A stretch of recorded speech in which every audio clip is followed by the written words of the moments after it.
mourir pour qu'elle soit une réalité.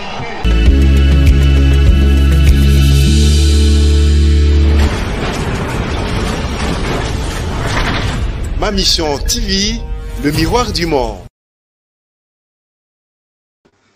Mbote na bino balandi ya ma mission TV, le miroir du monde. Merci encore une fois pour la confiance, fidélité au bozali ko renouveler na biso babino.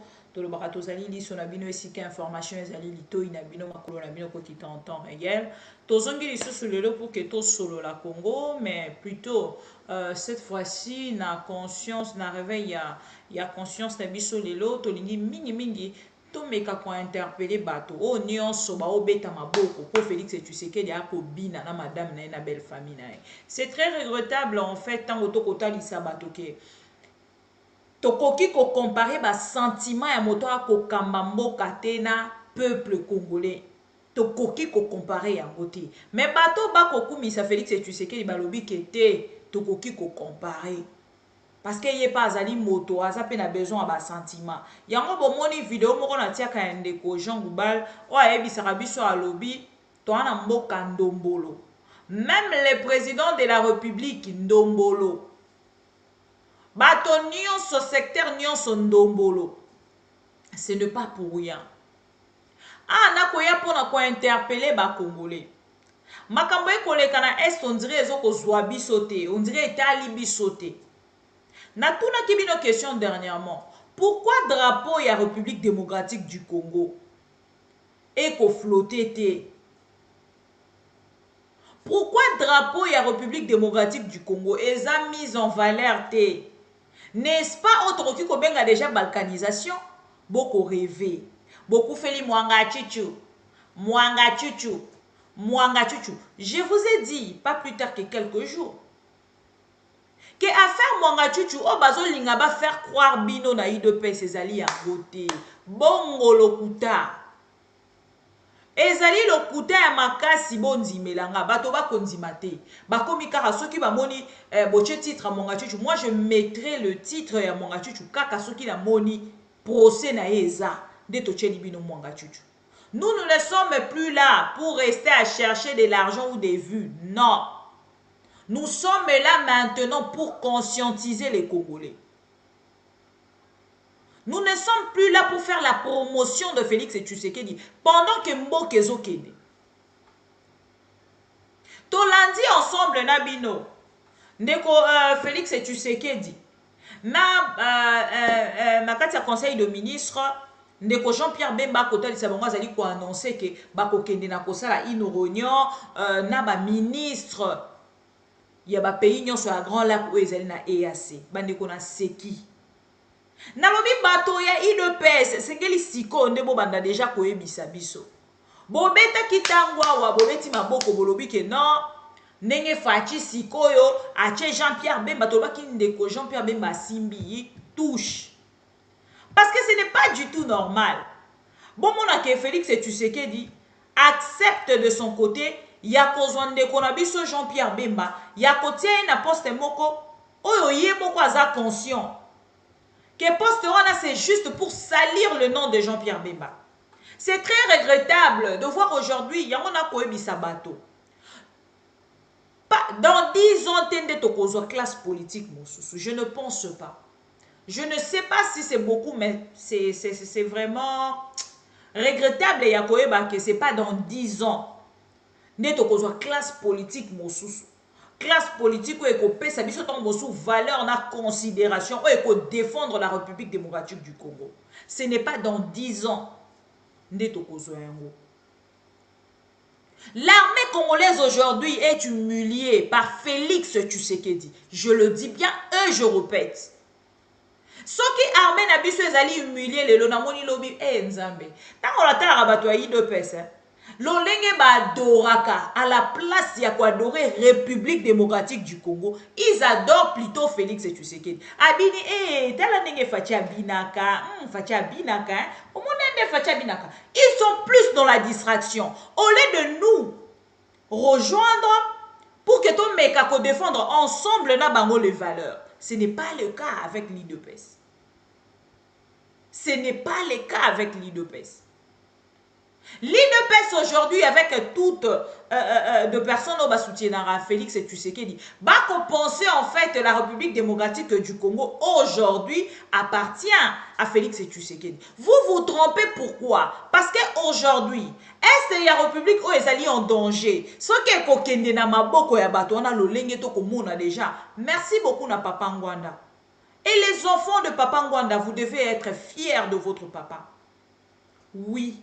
Ce qui bana ya Papa Ngwanda bakulandanga. Politique, idéologique, familial, biologique. Donc, bino nyon sobisika boza. Ce qui bokulandanga, boza la ka fier. Na kombo ya Papa Ngwanda. Parce que Papa Ngwanda, bato barolinga boebi sanga o boebi makambo Ngwanda salaka avant comment? Je suis désolé. Parce que c'est que Félix et Tshisekedi nous avait dit hier. Concernant Joseph Kabila, on n'a jamais imaginé, on ne pourrait jamais imaginer de voir Félix et Tshisekedi au Sanganana Joseph Kabila. Et tant qu'on dit déjà Joseph Kabila, à Sanganina Félix, c'est là où, c'est le jour où on a dit que Félix n'est pas sérieux. Félix n'est pas honnête avec la population congolaise. Parce que s'il était vraiment honnête, il n'y a qu'à sa population que ba pesinga pouvoir o esengelito kabolana Kabila. Nga lokolanga naza mwana ya Etienne Tshisekedi, une personne qui a voulu en fait, qui a accepté le pouvoir même pour humilier même son propre père. Oh biso toyeba ki kasala ki opposition entre guillemets parce que opposition ngo pe ya papa Etienne Tshisekedi ta comment la ba doute nango. Nazara lisusu vraiment la confiance ya combat na été. Parce que ce qui otali une vidéo, les gens bato ba kokumisa ndeko Vital Kamerhe. Mais moi, j'ai retrouvé une vidéo de Vital Kamerhe où Azo Ebisabiso que papa Etienne Tshisekedi pas à qui moto to ko croire na yete.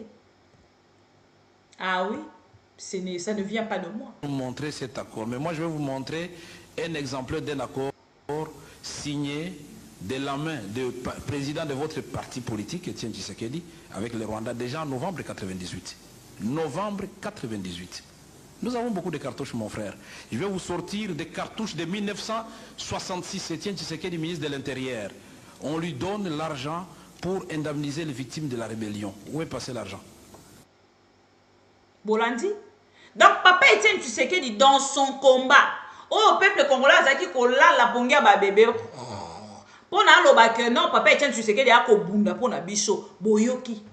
Donc, que vous ne venez qu'avec de vérité, comme Bino Bozali lésé. Non, nous aussi, nous avons de vérité. Et le politicien congolais, nous ne pouvons plus rester en fait intacts pour la roselaka au bango bayaka kolobana biso. Parce qu'après avoir suivi beaucoup de vidéos de nos politiciens, tant on a Rolanda Mbata lelo par exemple, Navandi Nathalie Mbata, c'est que Mbata nous avait dit hier. Mbata est allé même plus loin. Namakambonon lui a est et a République pendant qu'il était déjà avec Félix et Tshisekedi. Atali Sibiso vérité. Alobi na biso que Félix et Tshisekedi a logé le AM23 en République démocratique du Congo, kaka na capitale à Kinshasa. A logé le AM23 pendant 14 mois. Je ne sais pas si je m'abuse, hein. 14 mois. De 2019, si vous comptez Binomoko. Il a logé le AM23. Et aujourd'hui, je vois, il y a des Congolais, en fait, au Bakoya, balingi bazo information, na bako misango lokuta. Et ko kangabino awa, je le sais. Moi, je suis très heureuse, en fait, il y a ma position aujourd'hui. Na yo qu'on dirait, guatre loko mo yande ko kangamanga na motema, e bimi e kweyi. Si tu es réellement Congolais, sengeli ozonga au-dedans de toi, otala ah, est-ce que makambo na kosala lelo? Yo finga kanga, ozalaka na sima ya clavier na yo ya téléphone, ozalaka na sima tango mosusu ya machine na yo. Mais moi je parle en public. Entre vous et moi, qui est en danger? Mais si je l'accepte, pensez-vous que je ne connais pas que ce danger existe pour moi? Pour le fanatique, pas pour le Congolais, mais pour le fanatique de Félix et Tshisekedi. Je le sais, mais si j'accepte, mais je suis jeune. Nakoka qui peut quoi accepter? Ndeko bosemba uti koya na poto. Peut-être même, je ne le dis pas, je ne le confirme pas. Parce que ndeko moko na yambi, atali biso mbongo combien bosembe bazali kotambola nango ya poto. Moi, je ne suis pas avec bosembe. Ba garde du corps na yene bazali kopesa ba secret wana. Boye bisanga si na besoin ya mbongo. Nazala na ngana bato ba na mbongo. Non, na silisi nani bo jeunesse na ngate. Je suis encore jeune. Peut-être même petite sœur de beaucoup de personnes. Autant mon na politique, na ba opé ba na politique té. Mais si j'accepte aujourd'hui de rester na position au dans un pour vous, c'est pourquoi? Vous me voyez moi, Bibi, aujourd'hui ou demain, courir derrière Félix et Tshisekedi pour la non, je change mes paroles. Je suis une femme de valeur. Aujourd'hui, je me dirais que j'ai de la valeur plus que Félix et Tshisekedi. Parce que moi, je définis en fait la valeur na moto à respecter ta parole. Neto kobenga un homme de valeur, une femme de valeur. C'est comme Martin Fayoulou aujourd'hui. Ça me fait quand même rire de voir que les gens n'a pas nabango bazo sur Martin Fayoulou comme une blague pour dire que ces messieurs-là atinga makabiloko, atikalaka toujours na biloko. Ça m'étonnerait de voir que les gens moto azali ko s'accrocher na ba signature au basala. Depuis jusqu'à mourir avec cette signature-là, vous appelez une personne comme ça aventurier. C'est là où je dis toujours aux Congolais, Tokomiko balola en fait ma valeur n'a pas anti-valeur. Parce qu'une personne qui préserve le valeur, une personne qui garde sa personnalité et la signature qu'il a eu à poser parce que c'est pas donné à n'importe qui. Il y a posé signature naïe qu'on posait un mot quelque part. Et vous constatez une personne comme ça est appelé aventurier par les fanatiques. Ça me fait mal. Congolais to la mouka. Comment tu reconnais comme à niveau au Congolais? Comment tu reconnais comme à niveau au Ketoko comme na malamu et comme mabe et comme malamu. Bato ba ebisinga yo moto tchaka monoko yaka kota la président inauguré hôpital ya ba garde républicaine. C'est honteux. C'est pas son travail. Et l'hôpital où il combien de personnes? Batali Sibiso non mort, il y a 80 personnes. Et c'est qui Singa? Moi, je ne vois pas en fait la grandeur de ce que oh Félix et Tshisekedi a ko sala depuis abanda ba promesse. J'ai une vidéo de Félix. Félix alobi akokufa pona Congo. Pona azongi sa paix dans ngambo est ya République. J'ai publié ça aujourd'hui sur mon Twitter. Natouni président de la République, c'est quand même une promesse à réaliser. Vous avez promis au Congolais kokufa pona paix na est. C'était une aventure. Donc vous prenez une promesse. Oh mon konzamboka yemoko asali à réfléchir deux fois de venir mettre ça sur la tête de Bibi. Oh Bibi on a lingi liwa fachi. Pour nani azolo bana fachi à réaliser promesse. C'est moi qui ai fait cette promesse. Oh, tout ça on a batoko. Yemoko na monoko na ye asali promesse. Il arrive à faire la promesse juste pour la relaxer ba Congolais que ngana na bino. Moi je suis avec vous. Nakoki kokufa. C'est lui qui a prononcé. Ce n'était pas mon souhait. Félix Tshisekedi a lobé à kokufa pour na ba Congolais. Alors c'est une bonne chose. Papa Mouzé Laurent Désiré Kabila a koufaki. Et pourquoi pas Félix? S'il accepte aujourd'hui de lui-même Papa Mouzé Koutaloba Kangote. Mais yemoko a lobé à mon monoko. Vous pensez que c'est une blague?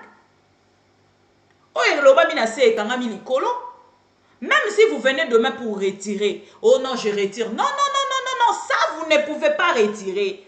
Okoka qui ko retirer, ce qui te mona ki kuna kimi e komi kozonga. Mais tant que to komona ke kuna, malgré makambo nyonso biso tozali ko kanisa lobi, to ko constater que ekoti kala, à quand la mort de Félix et Tshisekedi, ça ne vient pas de moi. C'est une promesse faite par le président de la République. Vous ne pouvez pas le kolongolango avec facilité. Non. Quelqu'un me dit, oh non, comment yo moto mobimoro ko souhaiter liwa ya moto. Vous allez poussière, yé pas ça poussière, vous souhaiter liwa. Je suis désolé de savoir que vous banalisez les paroles. Vous banalisez les paroles et de promesses. Oyo ko sala na mitou ya ba Congolais. To tokoki ko banaliser promesse ya nazala ki nazuli bino fungola yako pesa kimia yako lukela bino biloko akolia nzala ba congolais esili ça on peut banaliser. Mais sika oyo motulu kwa ba congolais ezokufa. Otali nombre ba congolais o bazokufa. Vous voulez me dire ici que moi je dois pas considérer ce que Félix Tshisekedi a dit? Nous constatons aujourd'hui que non. Liwa ya bato nyonso ba kokufa na est, on dirait Félix Tshisekedi avait raison de dire que yefwa kufa pour na ba congolais. Ah oui. Et sa promesse on a la salité. Vous ne pouvez pas s'en prendre à moi. Yé moko alobi na biso akokufa pour na ba congolais nga na beti maboko. Oh, Fachi Béton, c'est la seule promesse que j'attends jusque là de Félix Tshisekedi. J'attends cette promesse-là. Donc, na impatience moko imaginez. Pourquoi? Parce que bima na monoko na ye. Pourquoi bino boli kozo makambo moto alobi ye moko? Ponga na répéter ngwe kobi kenga moto na linga. Vous ne pouvez pas se victimiser même na promesse o. Tokoki konzi ma promesse ya wifi. O a prometa ki ba Congolais alobi que non na promettre bino université mne ko zwanani. Tokoki ko permettre promesse ya lokuta salaka na bakimbanguiste a réaliser ngo par pression ya biso misusu malgré to moni esika batikali ko vendre te pona ko solo la question na assemblée nationale moto azali na lien ya plénière o basalaka pona ko vendre la question wana atindelinga ezate juste atali 2023 na prometaki bakimbanguiste baza majoritaire soki na lobby na majorité bakimbangi senyonso na pesa bango les 6 na 2 mais baza bazobati bakimbanguste baza bazobati ba yebi ki réaliser ngo na volonté na yote parce que zo luka mandat en 2023 moto azaka zoba na omona ki abeti maboko oh Fachi a réalisé non, il n'a rien réalisé de lui-même. Si pas la pression de Kimbanguiste, et comment qui moquerie pour na Félix, et eu combien de temps? Depuis petit boyoko bayoko kisango kala mokolo yo ah lo beza les 6 bon moni ngote ah bochango ka eko ma férié bochango ka eko ma férié et ko ça la férié nini ba donc ba musulman ba revendre na ndako ba osala ni tovandi le lopo ba kimbangiste non, nous sommes un pays laïque. C'est-à-dire Borochango férié pour les Kimbanguistes et non pour les Congolais. Tout le Congolais. Le musulman, l'église sous catholique et ainsi de suite. Non. Mokolope oyo mama anuarita kufaka. Borochango pe férié. Mokolope nani ba musulman pe bangwana balobi mokolope ya Ramada et comme férié. Parce que pas qu'on constate que nous avons un président qui ne maîtrise rien, qui ne comprend rien du tout. Donc, le président Nyonso Baleka, bazaki na valeur te ya Kimbangu. Yenda yeko tia valeur ya Kimbangu pour ce 2023. Je sais que je nerve beaucoup de gens, mais je vous énerve avec raison. Je vous énerve avec raison. Et c'est quand même beaucoup de comprendre que maman Nyonso bozo sala et le kwasika ezate. Félix alobi na biso na ko sala un Congo nouveau. Na tout n'aura toujours question. Et là, on dit Félix Aïnamo. Et là, on dit Félix Aïnamo. Vous nous parlez de l'hôpital aujourd'hui, il y a la garde républicaine. Mais il est dans l'obligation de le faire pour être protégé par la garde républicaine. Voilà. Parce que quand vous avez un président, en fait,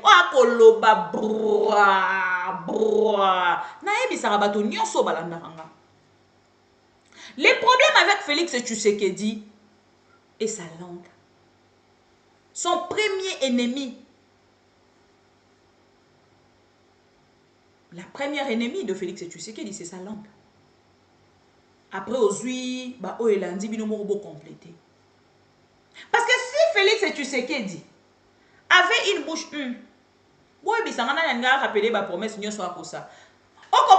il réalise en fait des choses dans la tête. Maintenant, Èvre azo koka réaliser en côté pourquoi? Parce que c'est quelqu'un en fait, oh aza koka mamboka na imagination. Bokende na poto, botala ba biso batambolaka nango. Et ça na rapport tenastique topé Transco. Prenez l'organisation, il y a ba bus, il y a poto. Tous ba organisation, il y a ba bus, il y a stick. Au matin, midi, soir, on nous parle de détournement. Na poto motoni na kena refuta mbongo na, c'est rare. Moto abosani tango mosu carte na ye abonnement, moto abosani tango mosu eloko boy. Na 8 ans mosu mbongo aki a fouti carte. Na bus o azali kotambola yango et il y a de bus o pe baso maka carte na katité. Ticket na katité. Donc mbongo ezo kota déjà na caisse à l'état organisation mobimbezali ya ba bus wana kaka. Bolobaki na biso concernant ba bus, ya bana na biso o ya l'école. Botala ndenge ba comme ko welela. Lokola ka bato ba ko welela ba bus, organisation ezate. Vous pouvez nous faire un nyonso o bino bomona na libanda mboka. Mais tant qu'organisation ezalité. Félix Tshisekedi sur une émission, on lui pose la question. Monsieur le Félix Tshisekedi, au sali ba promesse est belé et tout et tout et tout. Comme il ne manque jamais quelque chose à dire. Eh oui, maintenant mes conseillers, ils ont acheté l'agenda pour noter. Donc depuis au banda pouvoir, ba conseiller non ba somba ka ba agenda té. Ba sombi ngo ka attend ba sali au rappel. Un président comme ça. Bato ba ko luka non, il faut repasser sa respect na président de la République. Aha. Oyo ne lelo aza président. Ba onyo so baleka ki bazaki ba présidenté. Lui de pesa manquer du respect, a humilié, a dénigré, a critiqué na ba sorte nion so ba président nion so baleka sans respect. Jusqu'aujourd'hui, ils ne sont plus au pouvoir, mais ceux qui va lobi ba critiquer ba finga bango, ba sala kango sans respect. Félix Tshisekedi, un président qui arrive à promettre le Congolais matin, midi, soir sans respecter. Est-ce que vous réfléchissez un peu? Vous pouvez être fanatique jusqu'à ce point pendant que le pays entre les mains des ennemis sous la supervision de Félix Tshisekedi et ses collaborateurs. Bolobi na biso que non, Félix Tshisekedi, nani tout ça et tout. Ozwa Mbata. Mbata nous promet à travers une mission. Moi, je ne sais pas si je dois encore respecter, vous allez m'excuser, hein. Le politicien congolais, hein. Je ne pense pas. Parce que, bokoki kwe bisa biso teke, lelo yo lobi na biso a, lobi yo lobi na biso be, ata toza bazo bango, ata tozange lo kwa kolia, toko banda ko respecter yo à vite, hein. Ba Congolais balingi moto alobi na biso par exemple avant décembre 2023. Avant décembre, dans quelques mois, il n'y aura plus cette histoire de Bunagana. Et ça vient, et nos compatriotes doivent ça vient du premier vice-président de l'Assemblée nationale. Et le Rwandais, je l'ai dit également, je peux vous le confirmer. Avant décembre, dans quelques mois, il n'y aura plus cette histoire de Bunagana. Et ça vient, et nos compatriotes doivent ça vient du premier vice-président de Voilà, premier vice-président. Il y a Assemblée nationale. Akei koloba que décembre toko fêter na Bunagana. Et ça limité. A koloba décembre toko fêter na Bunagana, c'est que le monsieur, le journaliste n'a pas pu en fait poser comme question à monsieur Mbata. C'était comment? Aye bisabiso lo lengenini. Parce que kozonga na Bunagana, c'est pas un problème. Yango le loba ko bisabiso ke ba M23 ba se retrait, mais après douane na maboko na bango.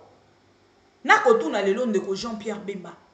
Qu'est-ce qu'il fout dans le ministère Wana? Il est venu faire quoi? Si pas en fait il s'humilier encore une fois de plus. Qu'on se salir maboko na déjà zaranango salité. Ake qu'on se salir maboko encore à nouveau. Na makamunini oh Félix Tshisekedi ake kokoti sae. Makambo ayebi ni mutu ni makolo ni loketo na ebisi bino pendant que le président de la République a Zobina na ebisa ki bino ngo je pense que 2 jours déjà mokonzambo kazobina na Kinshasa muzie na kolembe yote mama oh muzie oh Denise viens Denise ma femme oh ma belle famille na suka pesi bango cadeau à mutuka pe peuple congolais azokoufa. Et de Congolais fanatiques, comme dit notre frère le fatigant, veulent que nous autres, nous puissions venir là pour dire Fatibé, Fatibé, Fatibé. Non, ce ne sont pas tous pareils. Chacun de nous a se retiré à un moment où il a se senti que non, non, non, non, non. Ah, ça ne va plus. Nous ne pouvons pas rester en fait pour glorifier une personne comme ça. On est resté là en fait à distraire le Congolais. Yako Diffusaka, Félix a inauguré, Félix a inauguré, Félix a inauguré, Félix a inauguré, Félix a Kati Riban. Depuis Total Sabino, bah imaginez ce bandeko ba kokufa na saut de mouton. Solution en c'est trouver. Répondez-moi. Et si vous trouvez solution na yango? Tozui ndeko na biso Jekoko Mulumba. Gentini Ngobila. Ça, c'est tout un sujet. Et je me remettre un téléphone ouvert pour que les Congolais participer. Babouki banda kwa ba maman bateau, ba boutique ya ba pauvre, bateau nyonso wana ba buki buki bango. To komi siko na chibango. Parce que ba koma ki déjà na bandalungu. To komi na chibango. Bisika onyonso batongi ba station carburant wana. Ba station de essence. Et ça, c'est qu'on va faire kotongate. Mais bobouka pe bango, parce que bobouki, peuple congolais, ba pauvre peuple, bobouki bango. Alors bobouka pe ba station d'essence. Bokoki ko ça la loi, il y a 2 poids 2 mesures. Si réellement vous êtes là pour la population congolaise, bazala ki na kati ya zando, ndeko Gentina lobi ba bima, balingite ba tonga zando a kitoko depuis babuka yango. Ça fait combien de temps? Ba maman on a bazana bisika ko liate bazana bisika ko kende kote kate ba komi lelo ba kote kana balabala tanto ba yeba bandi kolanda bango balandi bango lokwa bato bazanga mikanda na Congo awate policier aye azuye lisusu moi 1000 francs na ye azuye lisusu moi 2000 francs na ye et balobi na biso en fait na fachi makamonyo so eko changer. Il a changé quoi? Il a changé quoi? Ce qui est que Félix a protégé Miyibi, a nettoyer Miyibi, a délivrer Miyibi, a sanctifier bango. Bino moko boye bisanga. Ah, elle n'a perdu la voix nanga, nazanga akimia, parce que c'est la seule richesse que Dieu m'a donné. D'être devant vous, vous parler. N'engena koloba. Na comment même na fatigue ya kozo ba invité parce que na comment on dirait même ba invité ba oya ko distraire peuple congolais. Même ba invité ba oya ko distraire peuple congolais. C'est bien na sola na bango ngamoko. So na soli na bango ngamoko na santara penza que non, makambo na oloba peuple o comprendre. Parce que mon politicien koyi azo lukamo ba momoko akotia pour azo banga Félix et Tshisekedi abenga ya interpeller ba loba outrage au chef de l'État. Et entre nous, on fait tout se comprendre tellement. Na Sabino, hein. Bateli bisona ni moko wana quand on vous disait que Félix et Tshisekedi est plus pire que Motoye bisabiso ngo ezaki ndeko muzito, hein. Je dois chercher cette vidéo là. Alors, Félix et Tshisekedi azali plus pire que Kabila. Nous ferons tout de notre possible pour qu'un investisseur Morotaya à Kosaka, ben investisseur ni baye natonga Félix. Jean-Claude Van Damme. Ça a été réalisé. Le message, il y a un Mouzito. Et ils allaient réaliser. Parce qu'un investisseur Mokota a Tikalikoya. Investisseur à ta Mokota aye. Nathan wa Félix et Tshisekedi. Tozui maintenant. Kaka bango moko hein. Makambo nyonso bango mo balobaki lobi. Lelo ekomi ko baluka bango na kingo ekangi na kingo pema. Lokwa ndeko bosembe. Pema na solola to solola. Nde pouvoir à Félix ekomi. Pema awe kangi Félix. Félix a kokokate. Au moins il doit condamner par rapport à Mabina. Mais c'est quelque part qui n'a pas à comprendre. Pour Félix Mokomzu, la hospitalisé. Pour niveau charge, il y a gouvernement congolais, pardon, il y a République démocratique du Congo et Vandie na moto a. Ako ebate lo lengeni ya kosa. Ce qui se passe aujourd'hui dans notre pays, hein, c'est parce que tout ça là qui confiance mingi. Nabato bazai koleka na télévision kolobela biso français. Ben tu sais, tu vois, nous allons faire, nous allons. Tala de commande lelo. Autant les français sont de commande à l'oba.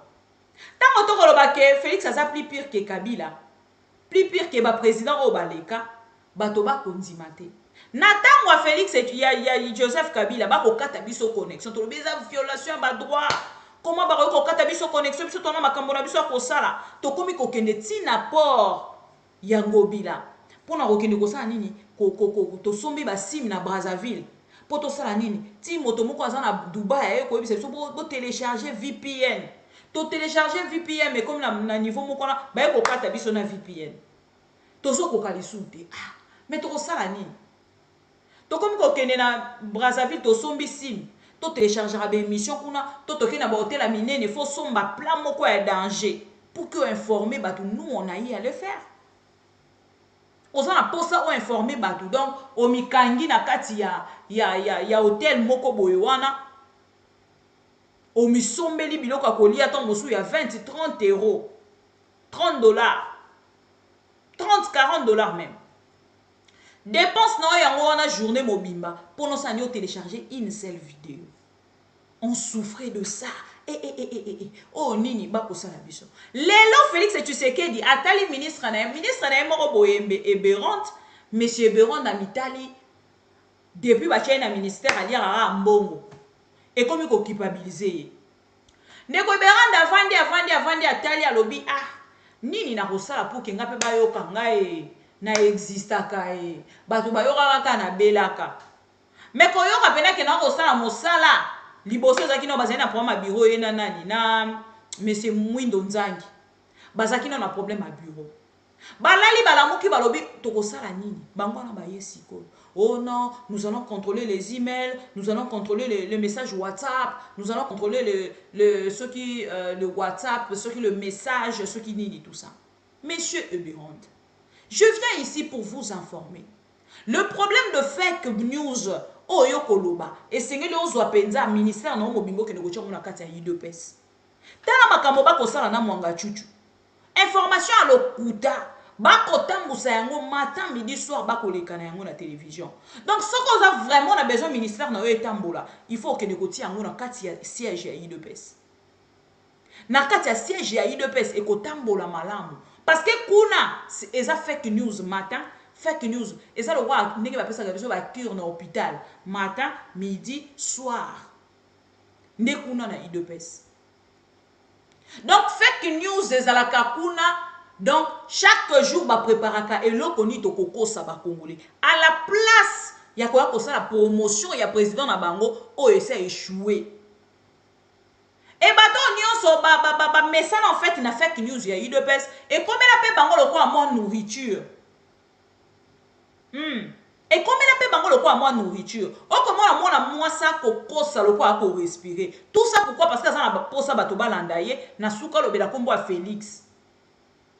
Moi la mobile a ko sa loko la ko respirer. Tout ça pourquoi parce que il a besoin bato balanda bango ba kumisa Félix. Est-ce que pour faire la promotion de votre président de la République, il faut venir avec le nom des gens. Na tchaka yango mbalamingi, na lobaka yango mbalamingi, na obobenga ka mangobo. Mangobo matin, midi, soir, jamais à tcha titre ya ngai mangobo na ye lelo kokumisa fachi, jamais. Ça ne marchera jamais. Et ça la kaka Olive Lemba Saliboy, Kinga Kati Batumbi, Kabila Kimi, l'arrestation de Kabila. Ben Matindi Basoda, lelo boromona boye, c'est toujours ça. Et si bomona ba tcheli bino balobi que lelo Félix et tu sais que des qui place boye et lelo toye pour que to mekakota lisabino to développer en fait Maman Félix et tu sais que des il y a pas. Tant on a dit Sarabino que toutes ces personnes là ne sont pas là pour Félix, ils sont là pour leurs intérêts. Et leurs intérêts en fait est kokoka lelo te parce que Félix et tu sais que dit azu et l'autre côté na pouvoir, asali et l'autre côté na pouvoir na yo. O fachi asali changement ezali, il y a domination. Oui, on peut accepter. Nous pourrons accepter. Il y a domination, on vous domine pour croire. Vous faire croire que Félix a sali, oui. Maintenant, refaire croire Bisso que Félix et Tshisekedi a sali, pendant que Bisso tozo mouna que Félix et Tshisekedi a sali, et l'autre côté. Vous imaginez? Il y a un zolo que est il y a République Oyolelo. Pour que Kenenako Zoa Oyezali Tobengaka solution. Et c'est que Mokonzi Mboka Kenenako réaliser. Promesse na ye apesa ki biso ya liwa na ye. Poto mon apena ki alingi Congo. Il faut réaliser liwa na ye ndenge ye moko a prometaki. Bokoki koya kopesa biso ba charge te kolobaki o te yo lingi fachi te. Yo lingi fachi akufa pourquoi? Non, Fachi nous a promis. La promesse est une dette. Arrivez à comprendre ça comme ça. Ce qui yo comment on a pas promesse Seigneur soit Félix et Tshisekedi de l'autre côté. Moi ça me dit quelque chose. Il doit réaliser notre promesse. Parce que na niveau autokomeli comme on a makambo ko le kana est ya République. Suivez par exemple ça.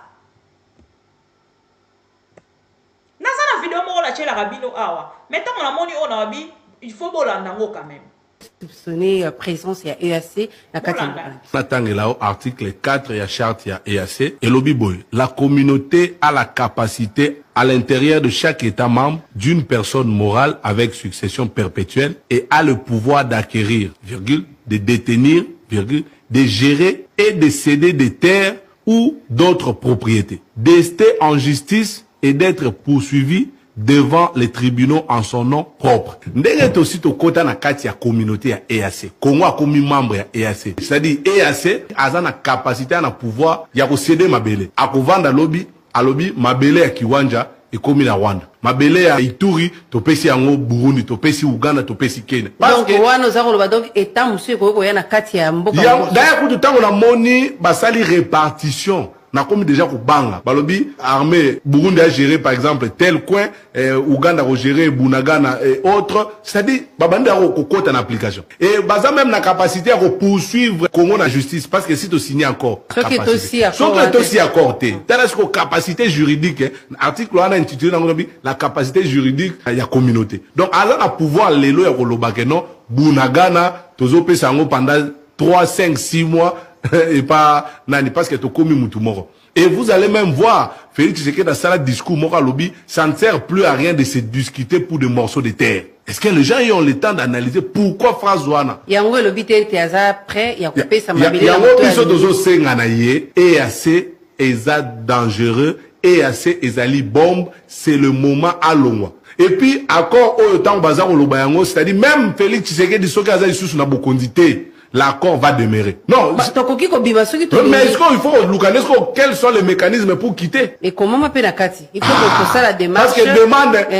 Ça les demande. Il faut pas répondre, yo.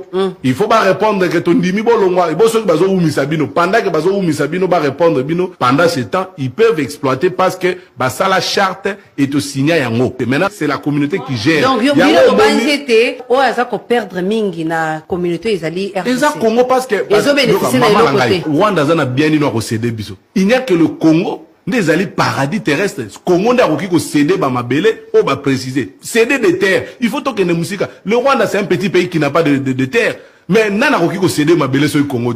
Kenya zana lorote, Burundi zana lorote. Donc tu continues loro moko boye, tu signer accord, tu favoriser bango et maintenant ba bana ko bata man accord. Yango toza ko insister que Félix Tshisekedi dalongo. Mais vous ne posez pas la question. Pourquoi ba militaire ya force régionale baya? Mais c'est parce que la communauté a la capacité. Ya rotinda dans lelo top Congo ba bana ko sécuriser à venir au sika tozali na ba militaire et assez beaucoup boyete. Voilà. Ce que tant on a ko ebisa binoke, lelo FARDC na biso. Eza humilié. Bazana force li sous-souté ya rosa le roté. Il ne gère plus rien. No FARDC. Bako gérer li sous rien. Pourquoi na koloba yango? Déjà la zone nuance au M23 a cédé na force régionale. Pour retenir. Ba FARDC bazali na droite ya kokende kuna. Ba koloba yango. Ezate que non mama bibi ayeli biso fake news FARDC ezali na droite ya kokende kota na ba zone nyonso o ba bengi ba zone tampon bako banda kotele marabo na minduki na bango ekomi loko ba bébé bako beta lisu masasi te bako koma na rôle moko na banani na ba force régionale ba ebisi biso balobi ba ye ko bunda te. Félix Tshisekedi nous a dit des choses et des choses. Un président comme ça, moi, Bibi l'appelait président de la République. Aujourd'hui, hier, oui, mais aujourd'hui, je ne pense pas. Parce qu'un président, Azali Moto a respecté, Macron a reproché à qui est. Macron a reproché des choses à la République démocratique du Congo. Mais qui est le président aujourd'hui? C'est Félix Tshisekedi. Mais comment a commis la nouveauté? Félix Tshisekedi pour son pouvoir. Tant qu'on bataille ici, à la compromis africaine, on a Félix Atomboki. Parce qu'à l'ingara benga 15%. À l'ingara te benga azwaki te. À l'ingara batonya so balobake azwaki 84%, azwaki 62%. À l'ingara nyonso bakolobake yende azalana yango. Lelo ba FARDC na biso bako banda kotambolaka boyena minduki na bango kolobaloba tango boko mona lelo ba komisi même ba FARDC ba garde républicaine ba komi lelo ba fatigant, c'est-à-dire avant di boye ba koyebisa lelo ba fachibe soldat oyo azali censé à kozala naître pour l'intérêt de son pays. Azali censé à kolata parti politique était dans nzoto na ye. Lelo ba pesi nzela abanda kokumisa Félix Tshisekedi partout là où il passe.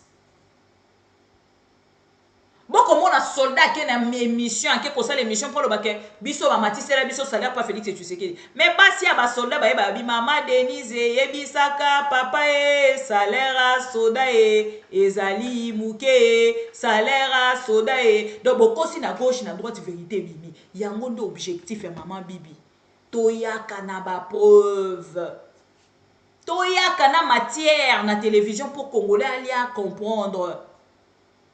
Tango Congolais à côté la lelo ke maman bibi alobaka au fongola biso mémoire ndenge nini soldat na biso moko azana droite ya kokende sika ba M23 ba teki, n'est-ce pas ce qu'on appelle la balkanisation? Non, cette femme a raison, je gagne de gens. Non, na soutenir à Félix, mais maman bibi place au lobby na ngawana. Non, je commence à me poser des questions. Bon que de côté la bisika nya soto ko lobby makamba EAC bato ya IDPS ba ko commenter parce que baza oui. Ils sont oui comme ça. Mukile koti, bako kalisu kolobate. Ils ne savent plus quoi dire. À propos à makambo, et c'est même bango bazali d'accord te. Bazali na commentaire ya kosala te yango moni bakangi monoko, c'est mieux to kangono quoi. Pour ceux qui te lobby, to koloba contre Félix et kozamala moté. Hein, omoni yango te. Oui. C'est ça. Parce que nous autres, toyebi quand même ni to kolobana ni to kolobate. Ni toroki kosala na ni toroki kosala te. Félix Tshisekedi tant vanté hier. Les noms bato ba comme préféré, batanga ta komba bato mosusu, moi je ne citerai pas les noms. Qui batanga Félix Tshisekedi. Il a achevé les pays. Et il achève jusque maintenant. Alors salité on a recopé sa monane. Jean-Pierre Bemba, Zoa touche. Et bato Jean-Pierre Bemba sali fête. Bana bako sopela papa poudre, papa azui, papa la moté makoloba. C'est quoi cette bêtise? Pourquoi nazali ko accepter ango? Tango na koloba likambo aliwa hein. Bato bako loba pona nini boko loba. Mais quelqu'un a dit aussi à travers une vidéo. Moto moko ya union sacrée, Chatumba. Alobi Igwe, na ndenge toyebeli yo Igwe. Bakanga yo déjà na est. Okenda na CPI kende kaka na est mo kufela ka kuna wana ye Igwe za moto te. Igwe balobi na ya kufela kuna ye kuta sala promesse te aza moto te ya na famille te. Félix Tshisekedi nda aza na famille bato bako kufa kuna na est baza na makila te baza bikeko bato bako kufa na est. Pour qu'aujourd'hui vous pouvez nous faire croire que la seule personne que nous devons protéger contre la mort Quel que soit ndenge nango ekoye là, c'est Félix Tshisekedi. C'est Félix Tshisekedi. Hollanda, le monsieur là a fait de déclarations. Bah gomo wana basa mafuta na nzoto. Baba di Non. juste ba monga tu dans 30 ans. Na kitu Congo. Kende kukufa kaka kuna. Voilà. Igwe opona liwa pona Congo. Kende kukufa kaka kuna. Fali nini? Akende kufela kuna. Agovana kuna. Ah. Tala Igwe zo train, zo avion, zo camion, kende kukufela kuna. Puisque oyibi ozalaka déjà kuna. Bakangio osali 10 ans likolo kuna. Baribi ko liaki bato. Na minute oyo era kolia ba Uganda ero yango. Toko tata Burundi moko bazuku kolia ye. Ba tie tomate. Batindi loko na Kasai na kana ngana récupérer par ngai. Batindi ko na ba Congo na récupérer par. Tala na minute Igwe ozana autorisé Chatumba. Lia bango na désordre. Ba soda na biso toko tinda ration te. Ration ça bato bunagana wana ba ye ba to wana bolia ba. Voilà. Donc quand une personne, en fait, Ozana Félix Tshisekedi, souhaite la mort de deux autres personnes, oh, peut pas en avoir une union sacrée, c'est bon. Ou un problème exact. Mais quand nous retournons là à la promesse de Félix Tshisekedi pour lui dire, Monsieur le Président, Oloba qui n'a pas que Okufa pona Est, tu pensais que le moment est venu. Parce que ce qui se passe dans l'Est de la République, Oloba qui tellement est mêlé. Si quand on a pour sa concrétisation, Ngabi bina komi mabe. Ngana lingoya na vidéo. Na lingoya na vidéo. Oh mama bibi, pona nini bongo boyoki Chatumba. Oya alobaki pona Igwe. Bonga ce qu'on a rappelé na Félix, oh yemoko alobaki. Ya Chatumba kuto ezate ke Félix ndeko Jean-Pierre Bemba alingi. Bango ne balingeli ye yango akende kovanda kuna. Félix Tshisekedi refuse d'aller à l'est de la République. Pourquoi vous voulez que les autres puissent s'engager pour aller là-bas? Bango bana vite, bango bana famille. Félix Tshisekedi a na famille. Yazana on attend ya Robina. Donc Bemba yo kende kuna kende kokufa, Félix a continué na Robina na ba belle famille na. C'est ça. Et vous voulez que biso tobeta maboko. Balobi na biso ba relancer, batu nyonso, nani tout ça et tout. Oui, mais il faut qu'on se souvienne na ba message. Makambo bino moko bobande ko kende ko signer. François Beya est passé à la télé pour nous dire que Occident bazali contre relation na bango na Rwanda. Bako luka ko sala nyonso pour que Rwanda na RDC bakabwana. Aujourd'hui boko ebisa biso nini? Et pendant que nous parlons là, président kenyan, oya tindeli biso ba soldat na ye, na sol na biso, ake na Rwanda pour 2 jours à zongi lobi panaye. Ake ko passer 2 jours na Rwanda. Kagame azo ko féliciter ye. Vous voulez que nous puissions être là pour rester dans vos comédies. To féliciter bino na ba comédie na bino, to zalaka wana to zokumisa bino na ba comédie na bino, to betela bino ba maboko soki Félix Tshisekedi alati veste alekani, biso to ye to beteli maboko. Vous voulez vraiment nous voir dans ça? Et si on vous rappelait en fait, nyonso oto ya nango pour que vous soyez conscience. Ya makambo kozaki kosala lobby parce que tant que Jean-Marc Kabound, bino kozaka toujours na retard. Jean-Marc Kabound a téléma à lobby non sur ce que François Beya a outi koloba. Non, botele melaye. Bolobi Jean-Marc Kabound dit très. N'engeni a côté les moto Félix Tshisekedi a tindi. Donc ce que Félix Tshisekedi à côté Kamboka, biso to zakato ba iyo. Félix Tshisekedi a rolala na ba Rwandais. Iyo, arokene kovanda na ena Rwanda kambaka Kongo na musika. Iyo, Félix Tshisekedi akubanda rolia na ena ba Rwandais. Soki Félix Tshisekedi na akokutana na ba Rwandais, wana to betela ye maboko.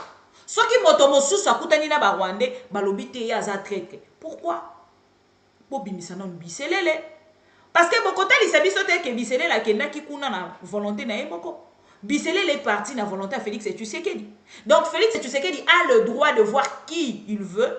Biso ton a droit parce que Félix est le plus congolais que moi. Congolais, non, Félix est plus congolais que moi. Félix est plus congolais que Bisselele.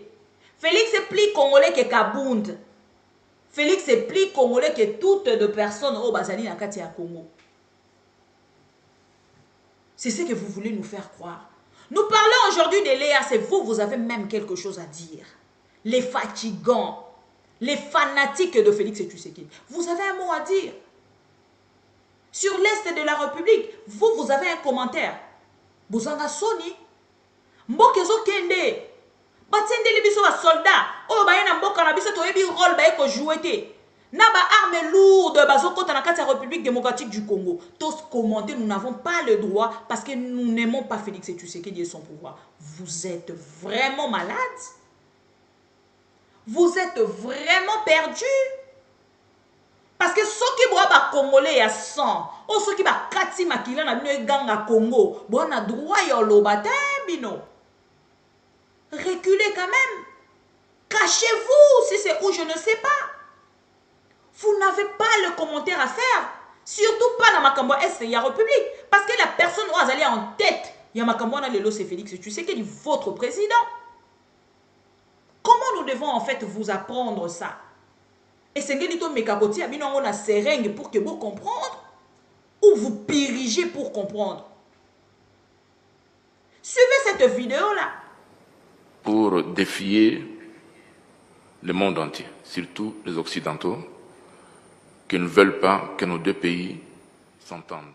We came here to challenge the whole world. Les lobokeye pas occidentaux wana. Diplomatie agissante, diplomatie agissante, diplomatie agissante. Boke ko luka bango pour que ba trouver une solution na Rwanda. Ce qui le loto ko vanda boyeba ko réagir te parce que bo sala ka ba déclaration. Boloba ki baza contre bino na relation na bino na le monde entier, surtout les Occidentaux, qui ne veulent pas que nos deux pays s'entendent. We came here to challenge the whole world, especially the Western world, who don't want us to speak and work together. We are here to tell them that we are one and that we never want conflicts among us. I'd like to thank His Excellency President Paul Kagame for welcoming us, but especially for this idea of uniting the security institutions between two countries and strengthening our cooperation. This reinforces the important relationship that will make no one think of harming each other, because we are well aware that we share a lot in common.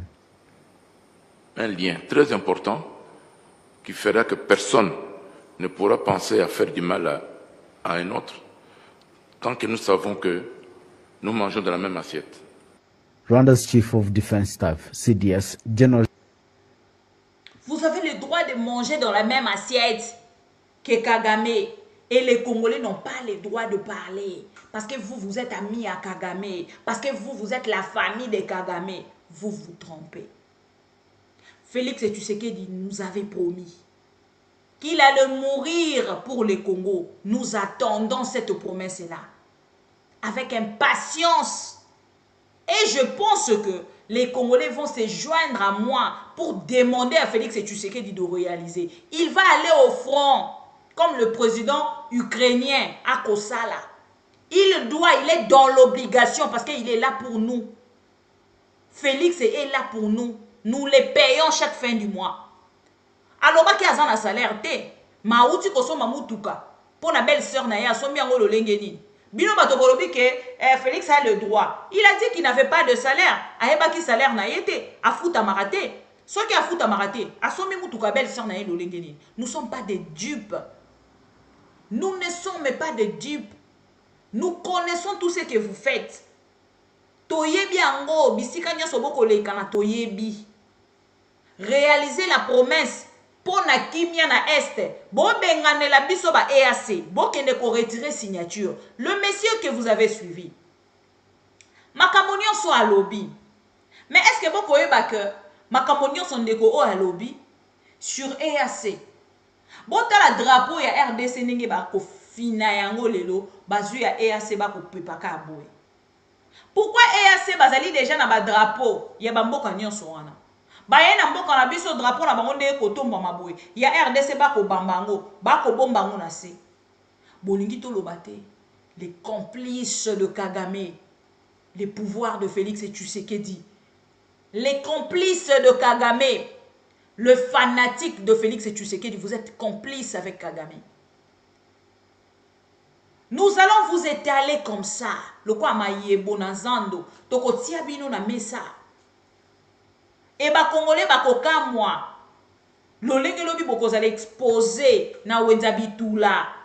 Ndindi nyonso ya banda tongo ti po kwa koleka likolo banzoto na bino. Et je pense que le message va passer plus rapidement. Je préfère 20 000 fois voter même cette femme. L'enfant du léopard est un léopard. Je suis un léopard. J'ai du courage. Maintenant, je vais vous dire ce qu'est la folie. La folie, c'est d'accepter la situation de notre pays telle qu'elle se déroule. La folie, c'est d'accepter que le président Tshisekedi soit président de notre pays alors que de toute évidence, il n'est pas à la hauteur du défi que représente notre pays. Nous sommes en voie de balkanisation. Notre pays est dans un processus de pourriture totale. Balkanisation. Le président de la République est parti signer des accords. Luanda, Nairobi, nous ne savons pas ce qu'il y a dans ces accords. Mais nous voyons les effets sur le terrain. Nous avons nos FARDC, notre armée de soldats courageux, on va revenir. Avec des moyens. On va revenir sur la situation de l'Est. Écoutez-moi, qui avec des moyens sont capables de maintenir notre souveraineté. Mais avec les accords de Nairobi, Luanda, on ne sait pas ce qu'il y a dedans, mais en tout cas, on a vu débarquer les troupes kenyanes de l'EAC. On voit débarquer les Sud-Soudanais là d'un pays qui est en guerre. On se demande ce qu'ils viennent faire ici. On a vu les RDF de Kagame, parce que ce sont les RDF de Kagame qui occupent les territoires occupés avec 2 ou 3 pantins dits M23 pour faire croire que c'est une rébellion. Et pire, vous savez ce qui a décidé ma candidature? J'ai vu un pantin du M23 déclarer ceci à Kibunda. Nous quittons Kibumba.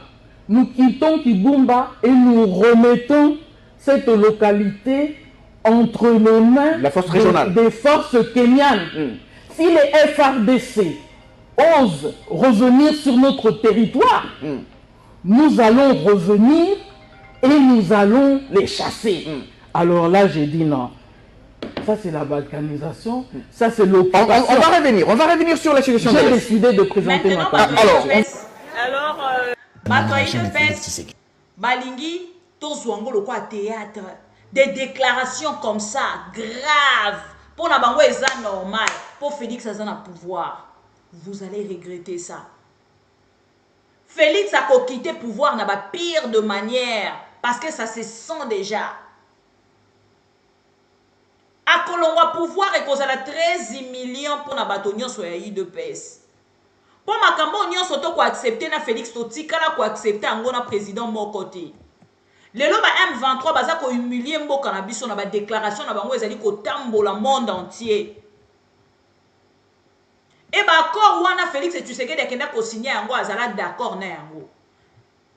Quand vous retrouvez des gens comme les Mbata, par exemple, un monsieur hier qui avait dit aujourd'hui... Comment importuner toute une nation? Vous avez un gouvernement. Dernièrement, tout le gouvernement s'est transformé en une plateforme politique. En droit constitutionnel, vous ne verrez jamais, je n'ai dans ma connaissance des constitutionnalistes, je ne connais pas un seul cas où un gouvernement d'une république se décide de se transformer en plateforme électorale avec comme président l'autorité morale. C'est vraiment un esprit diabolique. Il y a 3 angles. Dans un angle, il y a un triangle, il y a 3 angles. Il a miné la CENI qui est totalement sous la botte de la majorité présidentielle. Non, vous avez la Cour constitutionnelle. Tous des corrompus. Dites-moi par où est-ce que vous pouvez passer. Parce que la Cour constitutionnelle qui prend les décisions en dernier ressort. C'est pourquoi nous avons dit qu'il faut une transition qui essaie de clarifier cela. Souvent on nous pose la question. Donc c'est une transition qui sera gérée par la société civile. Boyoki, ne kombata loba na biso o boko yoka wana. Atalisa biso kena bango makambo lokola o boyoki concernant o mbata koloba gouvernement ekoki kokoma bango moko plateforme te avec un président de la République comme autorité morale. Lelo mbata se soumettre pour azali fanatique ya Félix, dialéloliste, molei mbongo ya pouvoir actuel. Donc babundaka pour leurs intérêts. Mbata bundaki pour na intérêt na ye. Et lelo mbata pe na part na ye atalisi alobi azali ko bunda pe pour na intérêt na ye. Lobi ezaki pour na intérêt bato mosusu, lelo mbata est en train de se battre pour ses intérêts personnels. Mbata n'est plus retourné en fait revenu pour moto à gardaka ba valeur à kozonga ta pour appeler sa biso explication. Lobi ezaki triangle diabolique. Lelo e komi nini botuna mbata question wana de ma part. Lobi ezaki triangle diabolique. Lobi alobaki jamais na constitution. En tant qu'un professeur soi-disant, en tant qu'un constitutionnaliste, voilà, alobaki na biso est impossible jamais yango nga na alobaki na bato. Kala nazaki koloba jamais jamais. Lelo na alobaka sou jamais jamais te. Voilà pourquoi je vous dis je manque du respect. Je n'ai plus de la considération pour les gens comme ça. Il a ses français et ses diplômes. Mais devant l'argent, il n'arrive plus à rien expliquer aux Congolais. Il devait quand même retourner, reculer, pour expliquer aux Congolais, dire la vérité. L'homme est qui triangle diabolique. Les lomba te comme nini. Après ça dit au moins explication. Nous ne sommes pas de chiens. Nous ne sommes pas de fous. Nous sommes quand même un peuple. Nous avons quand même le droit de comprendre le changement nyon soboko sala. Les lois qui na FCC, le bekomi na union sacrée. Le bekomi Kabila Oumela, les lois yo lobi Fachi Oumela. Ça veut dire quoi ça? Et vous attendez le respect? Na motoloko anetinga bolongola. Ce que au mitali, au tali makamboko sala mi lobela yo moko, je ne mérite pas le respect de Madame Bibi. Oui, je suis une Congolaise qui se respecte. Parce que ce qui n'a jeunesse n'a côté la pouvoir à Félix et Tshisekedi. Je suis jeune, je vais m'accrocher pour profiter du pouvoir. Parce que j'avais vraiment beaucoup de portes. Nana vie nanga, Jibem Piana. Proche, il y a Kofi, il y a pardon, il y a Fachi Nabino. J'ai beaucoup de vieux comme ça, ma proche à Félix. Mais j'ai refusé. Je dis, je reste. Na position on a peuple total na mbonzo lobby toya toloba makambo Félix asali soki ezali malamu to mabe pouvoir à Félix total ndenge ekosile là c'est ça. Moi je vais rester comme ça en train de vous regarder. Demain qu'est-ce que Mbata va devenir? Il va retourner en Afrique du Sud ou il va rester au Congo? Demain Peter Kazadi a Koko Manini, Bemba Koko Manini, nani lisusu Vital Kamera kozalaka na Congo ou à changer en fait place à Kovanda. Vos familles vont toujours rester au Congo, tokotuna na lobby, pas aujourd'hui. Nous resterons là en fait. Bino boro mona 178 000 abonnés mobimba, au sacrifier bango na makambo na koluba. Combien de personnes ba d'accord nanga? Combien de personnes viennent ici pour m'insulter? Et j'accepte ça. Parce que je me dis, ah, donc lobby n'a pas kolandama te. Donc les londes n'a pas mis kolandama. Parce que lobby ezalaki, il faut chaka fachi asali, fachi a lobby, fachi a bondeli, ba bondeli pour na fachi. Mais aujourd'hui, je reste moi-même face à vous. Je vous parle et vous m'écoutez en tant qu'une Congolaise. Une pro-Congo, la véritable. Oh, ma kilane koganga Congo. J'accepte. Parce que je ne passe pas avec le nom de gens. Au moins, je passe avec le nom du Congo et ça me va. Dictature au Félix et Tshisekedi a un lelo na ba Congolais. Ba Congolais ba koyoka yango. Quelqu'un me pose la question. Yo zaraka journaliste était na koma congolaise. Na za sous journaliste était. Na tikala congolaise. Parce que lobby, on a eu des journalistes engagés. Les lobby molingi ba journalistes engagés ba zalate. Je préfère entrer dans ces lots là. Étant au pouvoir et aussi là Félix. Ndeto koyeba sikoyo soki ba journaliste engagé ba rozalaka na valeur to ba rozana muté. Tant que nous n'allons pas changer en fait un président à la tête de la République et on gardera Félix et Tshisekedi, je resterai comme ça avec cette opposition. Je garderai cette opposition, je pense que ça me va mieux. Et les Congolais m'adorent comme ça, surtout les pro-Congo, pas les fatigants. Parce que les fatigants me détestent. Parce qu'ils savent que je ne suis pas fanatique. Ah oui. Et c'est ça le mal. Au lieu de un amour à Congo, il y a un amour à individu Félix. Et c'est très regrettable. Pour le Congo, il y a un lobby. Et vous voulez que... En fait, vous avez un complexe, il y a un français. Mbata a beaucoup étudié. Il a donné quoi au Congo? Qui est du mensonge. Il se défendait chaque jour pour ses intérêts à lui. Aujourd'hui qu'il a ses intérêts-là, Azongi Lisusu, aye ko expliquer bino le pourquoi Azongi Lisusu, Mbata. Voilà.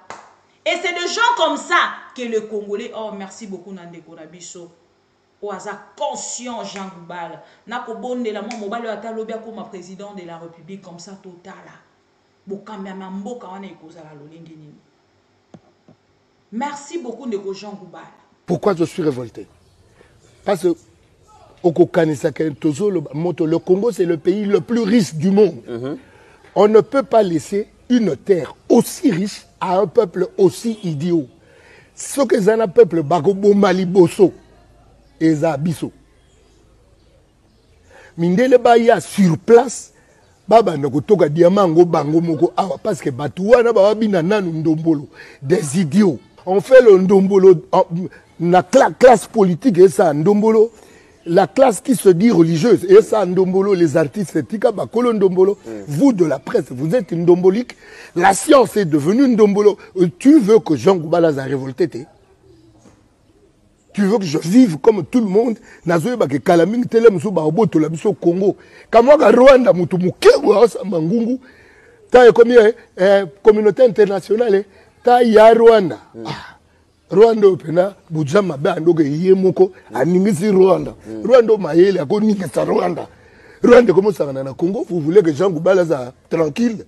Qu'est-ce qui ne marche pas? Mais c'est l'idiotie en Ndombolo ya Congolais. Le Congolais pense Ndombolo en politique, en musique, dans l'église, dans la science, et vous dans la presse. Dansez au... FARDC Mampinga ya makasi Bendene kweyate Toza simanabino Tokolonga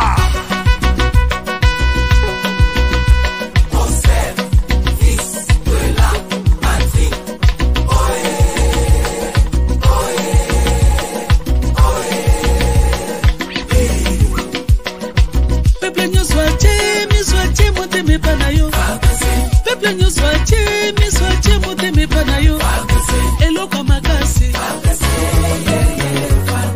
basoda ya mpiko babundi pe balongi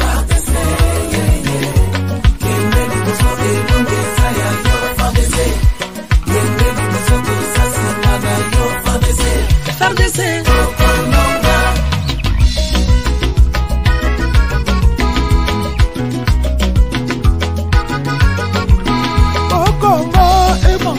tozana posa ya kimera kati ya mboka banguna tobenga na bango